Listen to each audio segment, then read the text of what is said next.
jovens, pequenos, crianças, adolescentes, que todos sejam cheios do Espírito Santo, que haja um fluir do Espírito de glória, do Espírito Santo de Deus, nas ruas das nossas cidades, que a igreja seja resposta às nações, que a igreja brasileira seja resposta às nações, seja resposta às nações, seja resposta às nações. Que flua o teu rio de glória.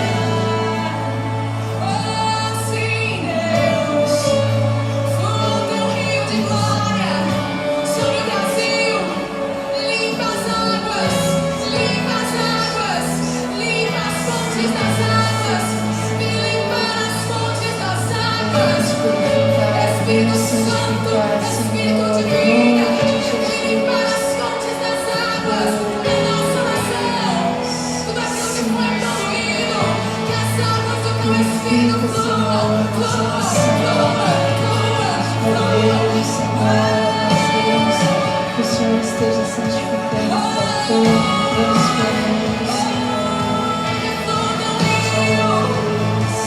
que a tua igreja possa cumprir a tua vontade, Senhor. Que possamos ser obedientes, que possamos ser submissos a ti, Senhor. Em nome de Jesus, Pai. Flua em nós, Senhor. Continua a tua obra, Senhor, nas nossas vidas, Pai. Em nome de Jesus.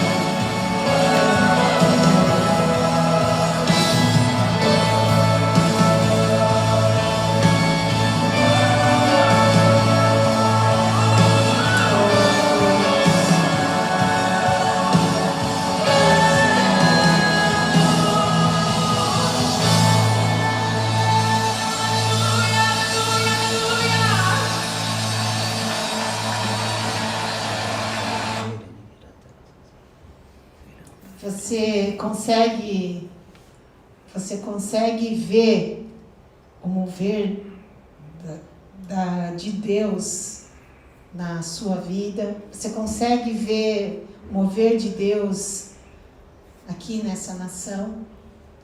Tem um monte de gente que está assim, desanimado, né? Triste, preocupado. Alguns estão com medo, alguns sentem inseguros.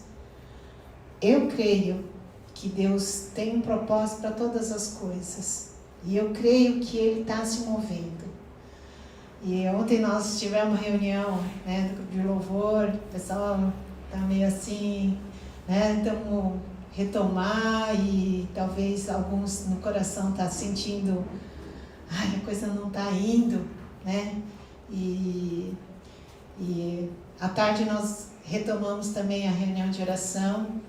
E eu tenho orado muito pelo avivamento, né? Tenho orado muito para eu experimentar mais de Deus, e eu gostaria que a igreja pudesse também estar experimentando mais de Deus. Mas a gente sabe que o avivamento não vem quando está tudo bem, né? O avivamento vem quando o nosso coração está quebrantado, quando a gente está buscando, quando a gente tem essa sede, quando a gente tem essa fome. E eu sei que vamos passar por provações maiores. Mas a gente vai conseguir vencer se a gente estiver com Deus. Não tem como a gente passar por tudo sem a gente estar ligado com Deus. E vale a pena. E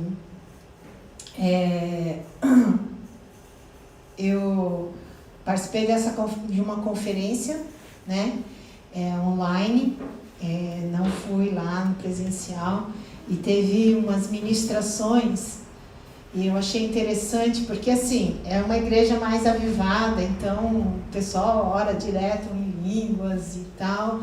Para nós é meio estranho, assim, que a gente não está muito acostumado, né? Mas houve muitas ministrações, e teve um dia que o pastor estava orando para abrir os olhos, né? Para Deus curar a cegueira mesmo, e era cura física mesmo, de quem estava com problema na vista. E eu já, Senhor, não, Jesus, não quero mais usar óculos. Já pus a mão nos meus olhos assim e comecei a orar.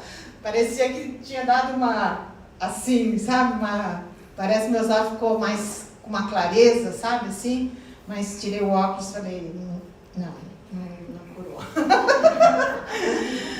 Ai. Aí o pastor falou assim, agora Deus me falou que tem pessoas com problema na coluna, não sei o quê. Aí orou pelo um cara que teve acidente e ele caiu lá no espírito, né? E teve uma cura assim. Mas na hora que ele falou sobre a coluna, eu falei, a minha coluna tá ok, né? Mas estava com uma dor aqui no pescoço, assim, ó, não sei se tinha dado um mau jeito.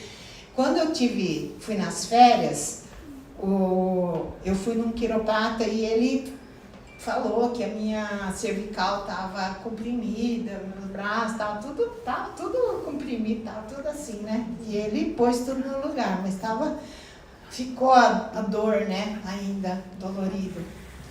Mas na hora que ele orou pela coluna, imediatamente o meu pescoço foi curado. Não senti nada. Falei, oh glória a Deus, Jesus, aleluia, viu? Deus é tão poderoso que pela internet não tem problema, né? O Senhor pode fazer. Lembra daquele centurião que foi pedir oração para Jesus? E ele falou, não, Jesus, você não precisa nem entrar na minha casa, porque eu não sou digno de você entrar na minha casa. Mas se o Senhor mandar, eu sei que ele vai ser curado. E Jesus falou que ele não tinha visto fé como aquela. Ele era um romano. Os judeus se achavam que eles eram melhores, né? Mas será que nós temos essa fé? Senhor, o Senhor está lá. O Senhor está lá no céu. Não, o Senhor está aqui. O Senhor está aqui. O Senhor pode fazer. E o Senhor pode te usar. O Senhor pode te usar. Jesus falou para os discípulos, não, será que é isso? Mas eles também experimentaram. Eles tiveram ousadia depois da experiência no Pentecoste, né? De ter sido enchido pelo Espírito Santo. Mas Deus quer, como nós cantamos no hino, é o mesmo ontem, hoje, para sempre. É o mesmo Jesus que opera. Então o que falta? É fé. É fé. É nós crermos. É nós confiarmos de todo o nosso coração em Jesus. Então eu escolhi essa música aqui, uma música meio velhinha já.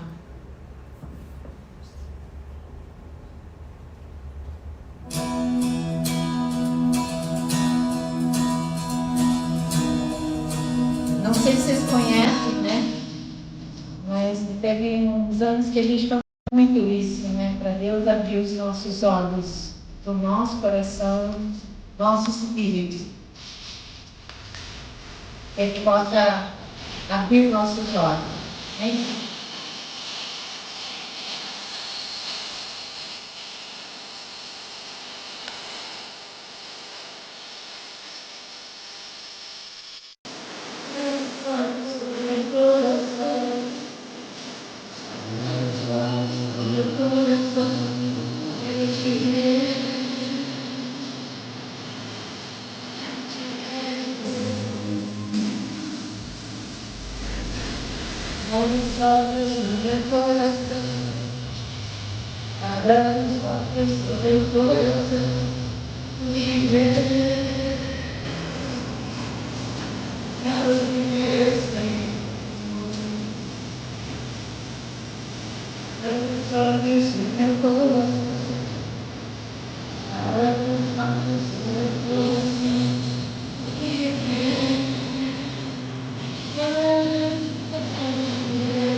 Unidos com o Senhor, em intimidade com o Senhor. Assim como diz essa música, nós queremos experimentar cada vez mais uma profundidade, uma experiência cada vez mais íntima com o Senhor. Que o Senhor possa se revelar a cada um aqui de uma forma pessoal, de uma forma especial, ó Deus, no coração de cada um. É o que eu peço, Deus. ser conosco agora na palavra e aquilo que o Senhor tem para cada um de nós. Que não seja, que o inimigo não roube essa palavra do nosso coração. Que possa ser frutificada e possa cumprir com o teu propósito, Senhor. Nós te pedimos, Senhor, que o Senhor possa fazer tua vontade nas nossas vidas, cada um de nós. É o que eu peço e agradeço a Deus, em nome de Jesus. Amém.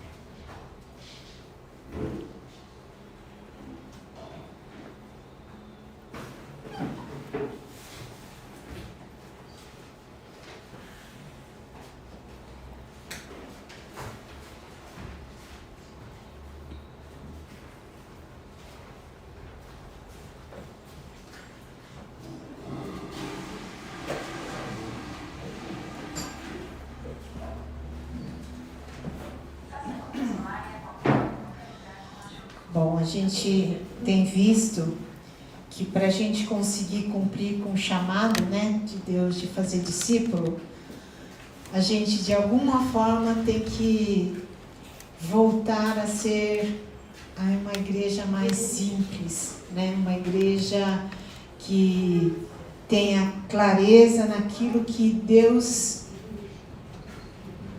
nos chamou, a gente sabe que de todas as nações, né? E a gente viu assim que uma igreja com muita programação, ela acaba não permitindo, né, que a gente possa aprofundar nossos relacionamentos uns com os outros. O lado é uma forma que Deus usa para nos transformar, para nós chegarmos à maturidade, né? Para esse autor perceber essa realidade, tá? Cresceram, que tiveram um crescimento não só numérico, mas crescimento em qualidade, né? Assim, de ser pessoas melhores, serem transformados, tal. E perceberam assim que são as igrejas que mais cresceram, eram as igrejas que eram vibrantes. E olhando as características de uma igreja vibrante, é uma igreja que tem vida, uma igreja que está florescendo, né? Uma igreja que tem esse entusiasmo, né? A palavra vibrante, né? Nos mostra isso, que tem esse entusiasmo, tem vida, tem vigor, né? Tem alegria. É porque está cheio de Deus, né? Não tem como a gente ser vibrante por uma coisa momentânea como as coisas terrenas, né? É só Deus que pode trazer essa alegria que não depende das circunstâncias, né? Só que essa igreja viva, vibrante, entusiasmática, talvez alguns possam pensar, é aquela igreja que tem uma programação boa, é aquela que funciona bem, tudo isso. Mas eles descobriram que uma igreja, para ser vibrante, ela precisa ser simples. Porque se ela for muito complicada, né, é difícil conseguir envolver toda a igreja, tá? Então, uma definição de uma igreja simples, tá? É assim, é uma congregação organizada em torno de um processo objetivo e estratégico que conduz as pessoas através dos estágios do crescimento espiritual. Então, a primeira coisa que a gente vê é que a igreja simples, eu falei, né, uma vez, igreja simples não é uma igreja fácil. Igreja simples é uma igreja organizada.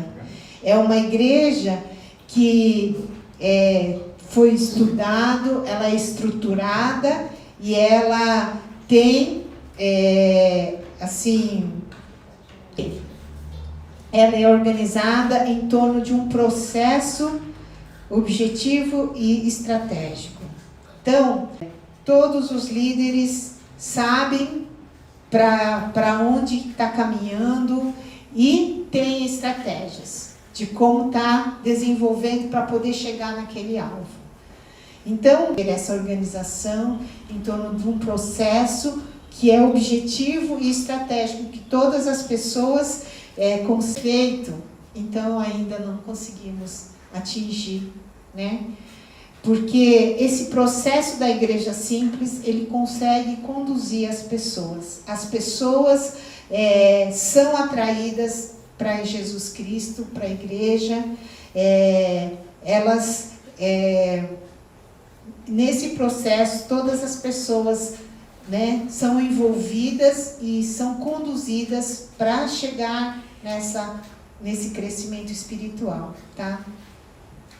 Então, a igreja simples é um amado de Deus e cada um para um objetivo que Deus tem dado, que é para fazermos discípulo, tá? Então, são essas 4 características principais que tem numa igreja simples. Primeira coisa, clareza.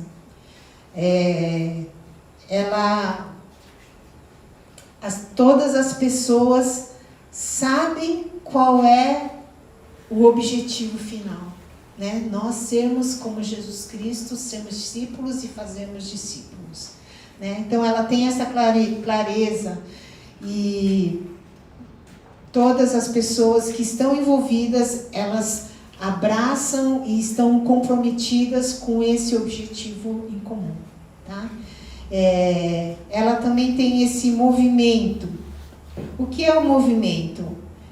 São o processo em que acontece para que as pessoas possam cumprir, né, com aquele propósito, tá?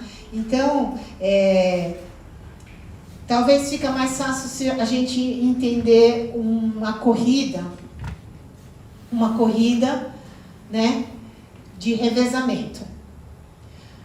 A gente sabe que o segredo da vitória de uma corrida de revezamento está uma parte relacionada com as pessoas, né, a velocidade com que as pessoas conseguem correr, mas um dos maiores segredos para a corrida de revezamento ser eficiente é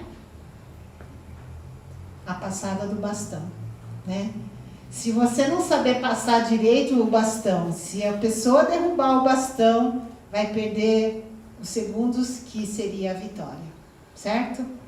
Então, se você estiver no mesmo ritmo e pegar o bastão com firmeza e conseguir, né, o movimento vai continuar. Então, a igreja simples, ela consegue estar passando, né, a visão e consegue estar acompanhando e seguindo aquilo que precisa ser feito, tá? Então existe esse movimento que se conseguir passar, né, de um nível, por exemplo, veio um visitante para o culto, ele já é inserido dentro de um grupo pequeno, onde ele vai crescer, onde ele vai poder desenvolver, né, sua vida com Deus. Esse é o alinhamento. Eu achei isso, assim, eu participei dessa conferência, é claro que eu olhei ali e falei assim, tinha muito o alinhamento. O que é o alinhamento? É estar a unidade, é estar todo mundo envolvido. Se cada um tem um propósito, cada um tem um objetivo, cada um vai correr para um lado, certo?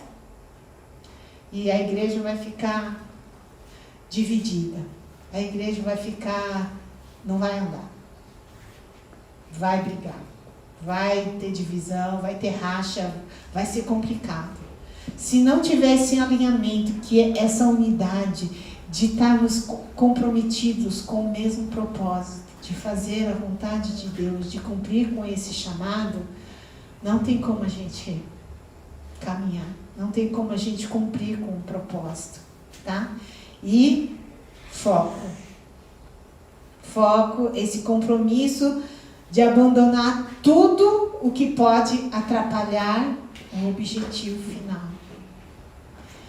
Para a gente entender, eu pensei nessa passagem, vamos dar uma olhada?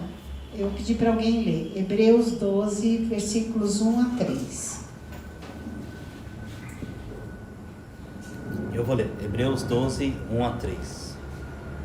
Portanto, também nós, uma vez que estamos rodeados por tão grande nuvem de testemunhas, livremo-nos de tudo o que nos atrapalha e do pecado que nos envolve e corramos com perseverança a corrida que nos é proposta, tendo os olhos fitos em Jesus, autor e consumador de nossa fé.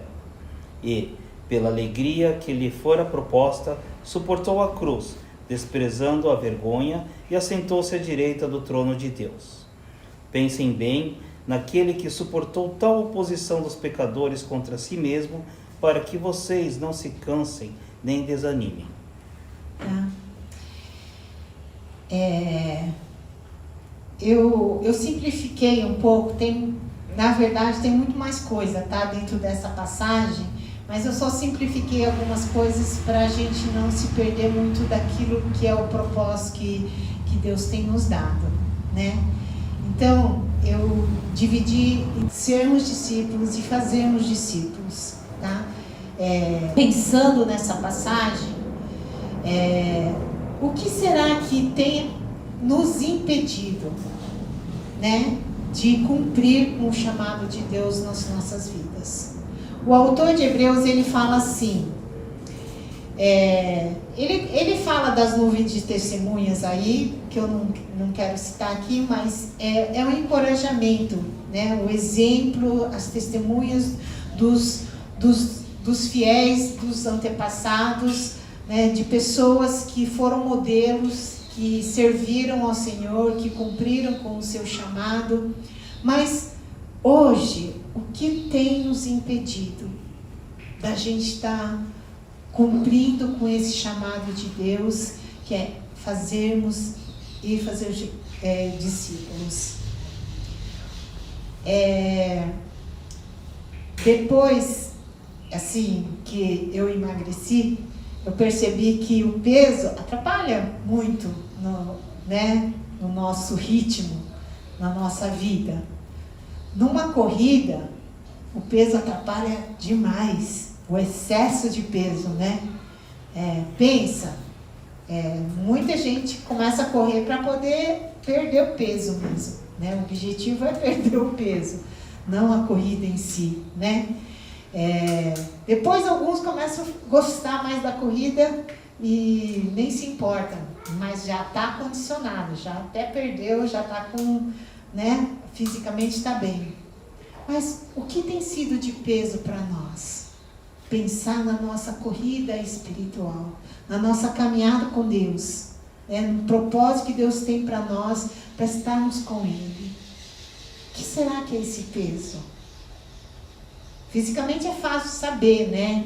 A gente acaba comendo coisas demais, né? Engorda, ganha peso dessa forma. Mas na nossa vida espiritual, o que é esse peso? Talvez seja outros atrativos, outros objetivos que pode atrapalhar na nossa corrida com Deus. Porque você vê que aqui o autor de Hebreus separa, livrando-nos do peso e do pecado. Não necessariamente o peso é um pecado. Então, tem coisa que a gente considera por demais importante. Não estou dizendo que é pecado, tá? Mas que pode ser o que está te afastando dos propósitos de Deus. Não, construir uma boa carreira não é pecado. Mas pode ser um peso que está te afastando do propósito de Deus. Não, eu quero passar mais tempo com a minha família. Não tenho tempo para cumprir com o propósito de Deus. Percebe? Não é pecado.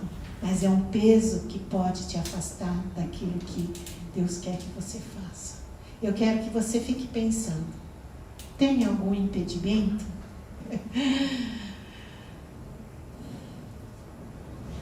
Eu fiquei pensando, coloquei aqui, para a gente conseguir correr com perseverança, porque correr com perseverança, eu vou dizer bem sinceramente, correr não é meu forte, eu não gosto de correr. Eu não gosto de ficar suada, eu não gosto de correr. Mas, nesse sentido. Por quê? Porque temos pressa, porque temos urgência, porque é importante, né? E não é fácil, por isso tem que ser com perseverança, né? Vai ter coisas que vai querer nos tirar, o inimigo vai tentar roubar muitas vezes, e a maioria usa uma frase: não tenho tempo. Desculpa, gente, não ter tempo. Muito, você deixa marcado na agência, você separa, você... Então, quando alguém fala para você, desculpa, não tenho tempo, é porque a pessoa não quer fazer aquilo. Talvez um jeito educado, né, para dar uma desculpa de sair fora daquilo. Mas corramos com perseverança. Quando você deseja demais uma coisa e não quer se perder para o outro, então você tem que correr, né? Fala assim, hoje tem oferta. Tinha uma esposa de pastor, que agora o pastor faleceu, né? Então ela já não está mais no ministério. Mas ela falava assim, Lica, vamos no shopping? O shopping dela, sabe o que é, gente? Não é shopping de verdade, o shopping dela é supermercado, gente. Eu já não sou muito de supermercado, mas ela amava ir para o supermercado. Então ela ia para ver, comparar preço e não sei o quê. Aquelas pessoas assim. E então, tem uma promoção ali. Corria para ver o que tinha. Quando você deseja muito, você não vai andando, você vai correndo, né? Corramos com perseverança. Perseverança mesmo que esteja difícil, eu continuo correndo, eu continuo desejando, eu continuo almejando. Será que a gente almeja o propósito que Deus nos deu? E fala ali, olhando firmemente para o nosso autor e consumador da nossa fé. Lembra de Pedro, quando ele viu Jesus andando no mar? Já falei isso também, mas é sempre bom lembrar. Quando a gente desvia o nosso olhar de Jesus, a gente afunda. A gente fica com medo. A gente se assusta com as ondas, com a tempestade, com o vento, com qualquer outra coisa, qualquer barulhinho. Tem alguma coisa que está te amedrontando, te angustiando, te preocupando, te afundando? É porque parou de olhar para Jesus.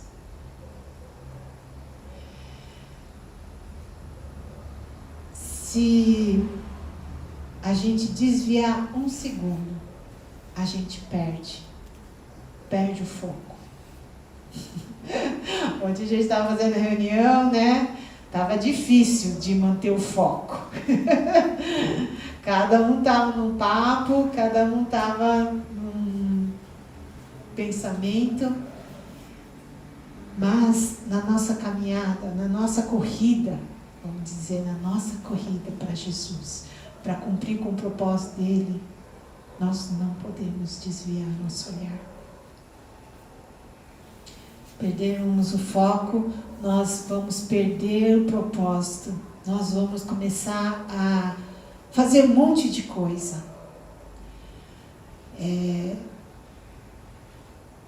Eu muitas vezes perco o foco porque eu gosto de fazer tanta coisa. Gente, aí fica assim, ó, no meu escritório tem crochê, estou bordando uma toalha, aí estou lá, tenho que resolver isso, fazer o estudo, preparar. Mas fala que mulher consegue fazer, mas vai chegando uma idade que a gente não consegue fazer muita coisa ao mesmo tempo, não, é mentira. Chega uma hora que já consegue mais, já fica perdida, né? E a gente pode se distrair com muitas coisas. Eu lembro que quando eu comecei, né, fui nessa minha última médica, e ela falava que era para fazer caminhada, e ela falou assim, mesmo que chover, aí quando chove a gente já desanima, não vamos caminhar, né? Aí ela falou, então caminha dentro de casa. Só que aí ela falou, só que olha, abre a janela e fica olhando para o céu. Ela me deu uma estratégia, porque no mesmo lugar, ter o foco, você consegue, né? Você consegue. É só Jesus que pode nos dar essa inspiração, motivação, força para a gente continuar, né? Olhando sempre para Ele. Quero que a gente abra mais uma passagem, 2 Reis 18, de 3 a 7. Quem abrir pode ler.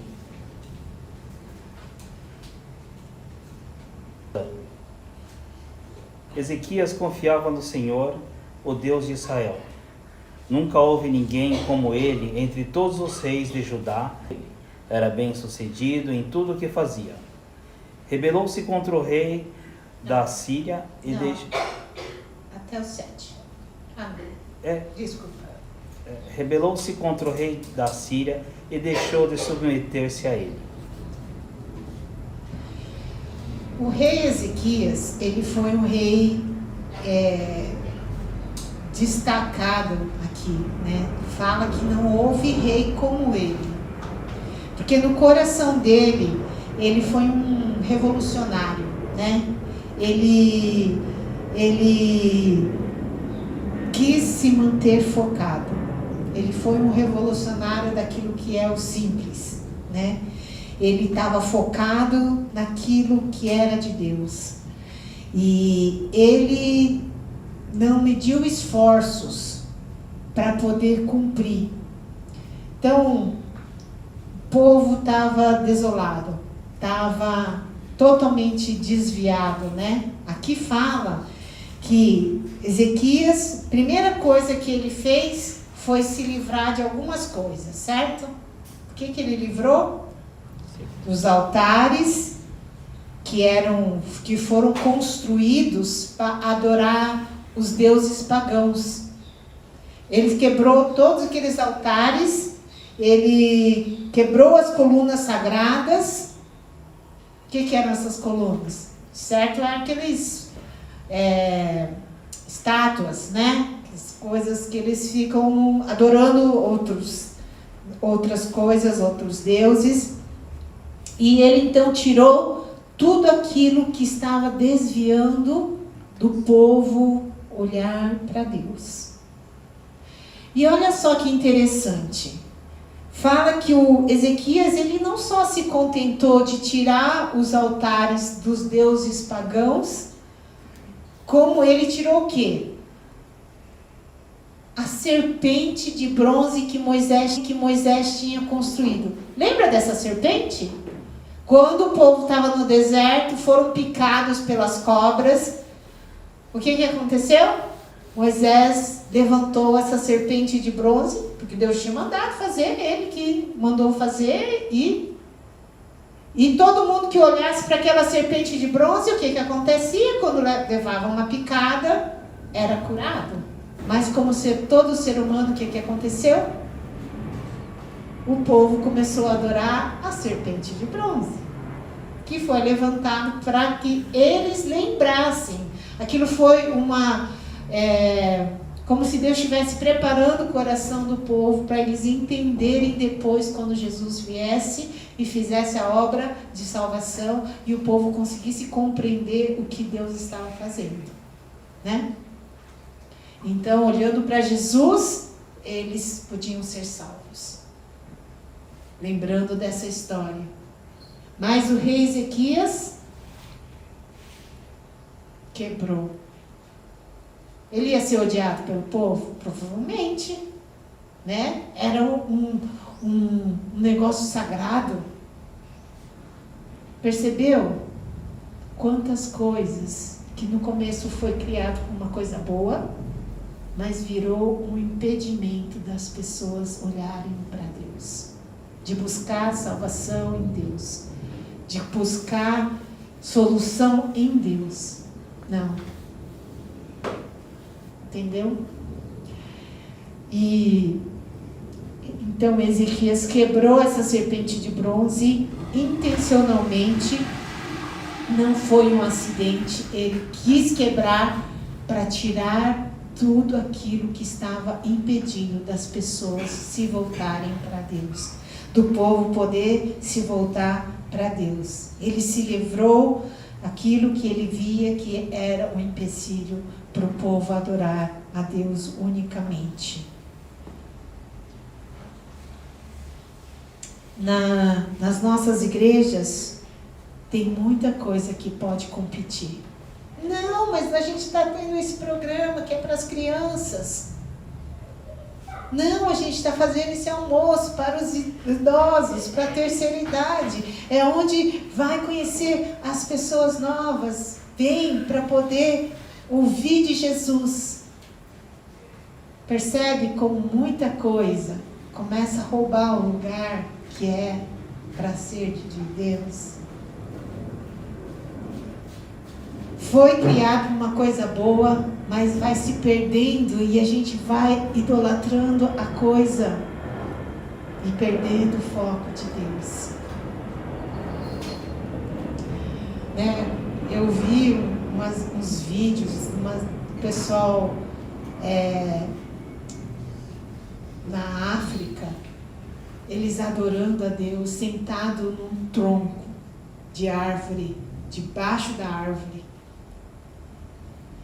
E a gente está preocupado de construir um templo bom, com ar-condicionado, né? Com uma cadeira estofada. Nossa, um dia eu fui numa igreja chinesa. Gente, que igreja linda de morrer. Tudo lindo de morrer, de primeira, tudo. E às vezes a gente está mais preocupado com o luxo, com o conforto, do que com a adoração a Deus. Ontem a gente estava um pouco preocupado, né, com as nossas caixas de som. Senhor, se não tiver mais caixa de som, nós vamos adorar com o nosso gogó, sem microfone. Não vamos deixar que nenhuma serpente de bronze ocupe o lugar que é de Deus. O que será que nós precisamos retirar que pode roubar o lugar que seria de Deus? Que eu coloquei o Hans Hofmann, ele era um revolucionário, ele se tornou um artista, professor de outros grandes artistas, ele ensinou na escola de artes lá em Manhattan, ele ensinou até o pai do Robert De Niro, e ele falou uma coisa. A frase que ele disse: se você quer que o necessário sobressaia, tem que se livrar do desnecessário. Há muita coisa que são desnecessária na maioria das nossas igrejas. Vamos focar naquilo que é o bom, o melhor, né? O melhor, na verdade. Não deixar que o bom roube.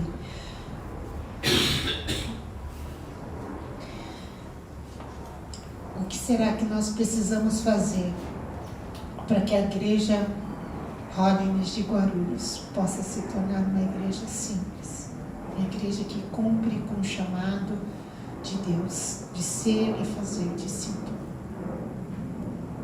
Talvez vamos precisar sair da nossa acomodação, da nossa vida complicada, simplificar a nossa vida. Talvez precisa uma obediência maior, talvez precisa uma renúncia maior. Não sei. Que Deus possa revelar no seu coração aquilo que está fazendo você perder o foco. Vamos aprender de Ti. Nos manter focados.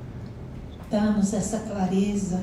Ensina-nos, ó Deus, as estratégias de sairmos da nossa zona de conforto, de podermos ir onde estão as pessoas que necessitam ouvir Tua voz.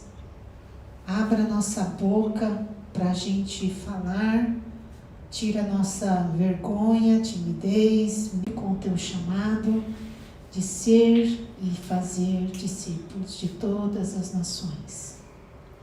Em nome de Jesus, nós oramos agradecidos. Amém. Amém.